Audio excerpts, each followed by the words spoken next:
Stoicism. So టోటల్గా focus on what matters అనే పుస్తకంలో 70 ప్రిన్సిపల్స్ ఉన్నాయి. అందులోంచి ఒక 10 స్టేట్మెంట్స్ ఫైనలైజ్ చేసాం. మొదలు పెడదాం. We all need these higher goals, ambitions to live our life a certain way. If you have a reason to do things, you wake up with clarity. మన జీవితంలో ఏదైనా ఒక లక్ష్యం అనేది ఉన్నప్పుడు ఆ లక్ష్యాన్ని ఎలా చేరుకోవాలి అనే ఒక ఖచ్చితమైన దారి ఎలా ఏర్పరచుకోవాలి అనే దాని మీద నువ్వు ప్రయత్నం చేస్తావు. అలాగే ప్రతిరోజు నిద్ర లేచేటప్పుడు ఒక క్లారిటీతో నువ్వు ఉంటావు. ఈరోజు నేను నా లక్ష్యాన్ని చేరుకోవడానికి ఏ పని చేయాలి అని. Healthy mind. మనం హెల్దీ మైండ్తో ఉన్నామా లేదా అనే విషయం తెలుసుకోవాలంటే 3 విషయాలు మనలో ఉన్నాయా లేదా అని చెక్ చేసుకోవాలి. Worried, constantly thinking about things outside its control. నీ పరిధిలో లేని విషయాల గురించి నిరంతరం ఆలోచించటం.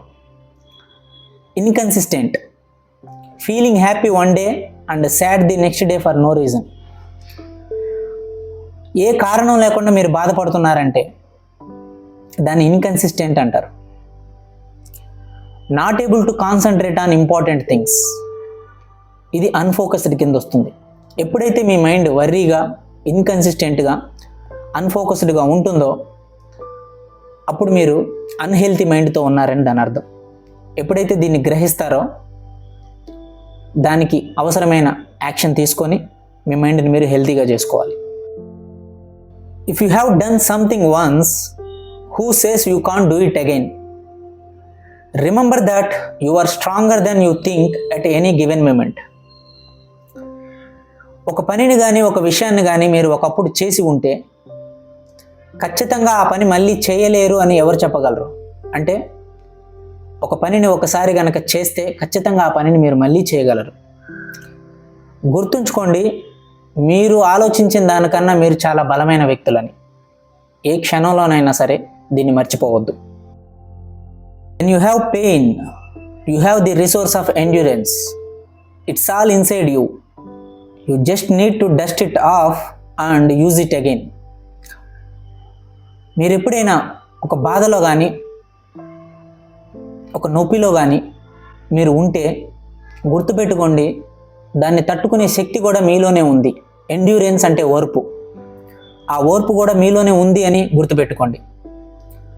దానికి మీరు చేయాల్సిన పని ఏంటంటే you just need to dust it of and use it again. మీలో ఉన్న ఆ అంతర్గత శక్తిని మీరు గుర్తించి మళ్ళీ దాన్ని ఉపయోగించుకోవటమే మీరు చేయాల్సిన పని. From reason you will learn what to attempt and how. You will not do things by accident. How did I come to this point? దీని అర్థం, మన జీవితంలో ఏ పనైనా సరే ఇది నేను ఎందుకు చేస్తున్నాను అనే ప్రశ్న ద్వారా మొదలవ్వాలి. ఎప్పుడైతే ఈ ప్రశ్నతో మొదలవుతుందో దాన్నే రీజనింగ్ అన్నారు. నీ ఆలోచనలో వై అనే పదం ఎప్పుడైతే వస్తుందో అప్పుడు అది రీజనింగ్ అవుతుంది. రీజనింగ్ అంటే విశ్లేషణ. మన జీవితంలో ఏవో కొన్ని పనులు తప్పించి 85% పనులన్నీ ఈ రీజనింగ్తోనే జరగాలి, కానీ యాక్సిడెంటల్గా జరగకూడదు. ఎప్పుడైతే నువ్వు రీజన్తో ప్రతి పని చేస్తావో, ఏ పని నువ్వు చేయాలో, ఏ పని నువ్వు చేయకూడదో, ఏ పని నీకు అవసరమో, ఏ పని నీకు అనవసరమో, ఏ చదువు నువ్వు చదవాలో, ఏ చదువు నీకు అనవసరమో నీకు అర్థమవుతుంది. వివేకం అనేది తెలుస్తుంది. Live as if you are alone out in the wilderness. If you are alone in the wilderness, you don't daydream about some kind of perfect future when you will be happy or satisfied. You only focus is on what is right in front of you. ఇది మన director puri Jagannadh గారికి ఇష్టమైన dialogue. నువ్వు సమాజంలో బ్రతుకుతున్నప్పుడు ఒక అడవిలో బ్రతుకుతున్నట్టుగా ఎప్పుడైతే feel అవుతావో నువ్వు చాలా అలర్ట్గా ఉంటావు, పగటి కలలు కనకుండా ఉంటావు. ఈరోజు నేను హ్యాపీగా ఉన్నానా, ఈరోజు నేను సంతృప్తిగా బతుకుతున్నానా అనే ఇట్లాంటి పగటి కలలు, అనవసరమైన ఆలోచనలు నువ్వు ఆలోచించకుండా అలర్ట్గా ఉంటావు అడవిలో బ్రతుకుతున్నట్టుగా సమాజంలో బ్రతికితే. ఎందుకంటే ఒక సమాజంలో బ్రతుకుతున్నప్పుడు ఎంతోమంది నిన్ను డ్యామేజ్ చేయాలని, ఎంతోమంది నిన్ను చీట్ చేయాలని, ఎంతోమంది నిన్ను కొలాప్స్ చేయాలని ఆలోచించే వ్యక్తులు చాలామంది ఉంటారు. అలాంటి సమాజంలో నువ్వు బ్రతుకుతున్నప్పుడు నువ్వు పగటి కలలు కనుక్కుంటూ బతికితే నిన్ను దాటి వాడు వెళ్ళిపోతాడు, లేదా నిన్ను చీట్ చేస్తాడు, లేదా నిన్ను డ్యామేజ్ చేస్తాడు. అలా జరగకుండా ఉండాలి అని అంటే నువ్వు అలర్ట్గా ఉండాలి. ఎప్పుడైతే అడవిలో ఒక మనిషి అలర్ట్గా బతుకుతాడు, ఎందుకంటే ఏ జంతువు వచ్చి ఎప్పుడు చంపేస్తుందో తెలియదు కాబట్టి అలర్ట్గా ఉంటాడు. తనకు ఆకలేసినప్పుడు ఆ అన్నాన్ని ఆన్ ద స్పాట్ వేటాడి సంపాదించుకొని తింటాడు. తనకు దాహం వేసినప్పుడు నీటి కోసం వెళ్ళి ఆ నీటిని తెచ్చుకొని దాహం తీర్చుకుంటాడు. ఆ క్షణంలో అతని ముందు ఏదైతే అవకాశం ఉందో దాని మీద ఫుల్ ఫోకస్ పెట్టి పనిని అచీవ్ చేస్తాడు. సో సమాజంలో కూడా అలర్ట్గా, అడవిలో బ్రతుకుతున్నట్టుగా అలర్ట్గా ఉంటే జీవితం 90% మన చేతుల్లోనే ఉంటుంది. Progress is not achieved by luck or accident but by working on yourself daily. Progress ఒక పనిలో ఫలితం.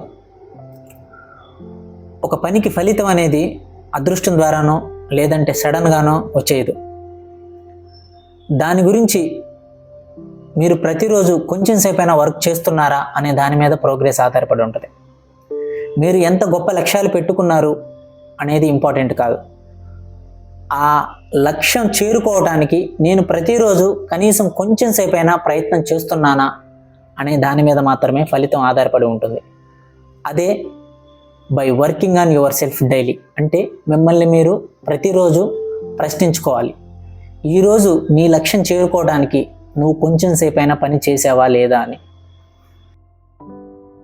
When we are frustrated, angry or unhappy, let's hold ourselves responsible for these emotions because they are the result of judgements. దీని అర్థం, మనం ఎప్పుడైనా అసహనానికి కానీ కోపానికి కానీ ఆనందంగా లేనప్పుడు ఆ ఎమోషన్స్కి మనమే రెస్పాన్సిబుల్ తీసుకోవాలి. కానీ ఆ టైంలో ఇమీడియట్గా మనం వేరే వాళ్ళని బ్లేమ్ చేయకూడదు, అంటే వేరే వాళ్ళని మనం నిందించకూడదు. ఎందుకంటే ఈ ఎమోషన్స్ అన్నీ మనలో కలగటానికి కారణం మన నిర్ణయాలు, మన ఒపీనియన్సే కానీ వేరే వాళ్ళ కారణం కాదు. When you have nothing, everything else in life is a bonus. మనం పుట్టేటప్పుడు ఏమీ తీసుకొని రాలేదు, పోయేటప్పుడు మనతో ఏదీ రాదు. ఈరోజు ఈ క్షణం నీ దగ్గర 1,00,000 రూపాయలు ఉన్నా ఓకే, రేపటి రోజున అవి 1000 రూపాయలుగా మారినా that's okay. Everything else in life is a bonus అంటే నీ ప్రయత్నం కష్టం లేకుండా అన్నీ ఫ్రీగా వస్తాయని కాదు.